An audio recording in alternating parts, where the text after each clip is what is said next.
ഇന്ന് ഞാൻ ഒരു അടിപൊളി ഫിഷ് ചില്ലി ആയിട്ടാണ് വന്നത്. അപ്പോൾ ഇതെങ്ങനെയാണ് ഉണ്ടാക്കിയതെന്ന് ഒന്ന് നോക്കാം. അപ്പോൾ മീൻ ഞാൻ കുറച്ച് മഞ്ഞൾ, മുളക് പൊടി, കുരുമുളക് പൊടി, ഒരു മുട്ട, ഒരു പകുതി ചെറുനാരങ്ങയുടെ നീര്, ഇഞ്ചി വെളുത്തുള്ളി പേസ്റ്റ്, കറിവേപ്പില ഒക്കെ കൂടെ ഇട്ട് മിക്സ് ചെയ്ത് ഒരു അരമണിക്കൂർ വെച്ചതിന് ശേഷമാണ് വറുത്തെടുക്കുന്നത്. അപ്പോൾ ഇതാ എണ്ണയൊക്കെ ചൂടായി ഞാൻ അതിലേക്ക് മീനിട്ട് കൊടുക്കുന്നുണ്ട്.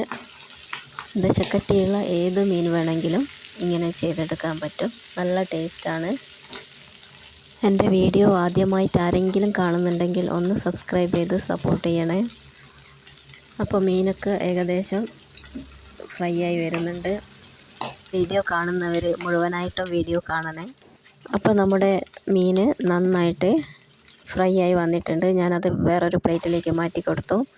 അതേ പാനിൽ തന്നെ കുറച്ച് എണ്ണ ഒഴിച്ച് ഒരു വലിയ ഉള്ളി കട്ട് ചെയ്തതും, പിന്നെ ഒരു 2-3 പച്ചമുളക്, പിന്നെ കുറച്ച് വെളുത്തുള്ളിയും ഒരു കഷ്ണം ഇഞ്ചി അരിഞ്ഞതും കൂടി ഇട്ട് ഒന്ന് വഴറ്റി കൊടുക്കുന്നുണ്ട്. കുറച്ച് കറിവേപ്പിലയും കൂടി ഇട്ട് ഒന്ന് വഴന്ന് വന്നതിന് ശേഷം ഒരു സ്പൂൺ സോയാ സോസും ഒരു സ്പൂൺ റെഡ് ചില്ലി സോസും കൂടി ഒഴിച്ച് കൊടുത്ത് ഒന്നുകൂടി നന്നായിട്ടൊന്ന് വഴറ്റി കൊടുക്കുന്നുണ്ട്.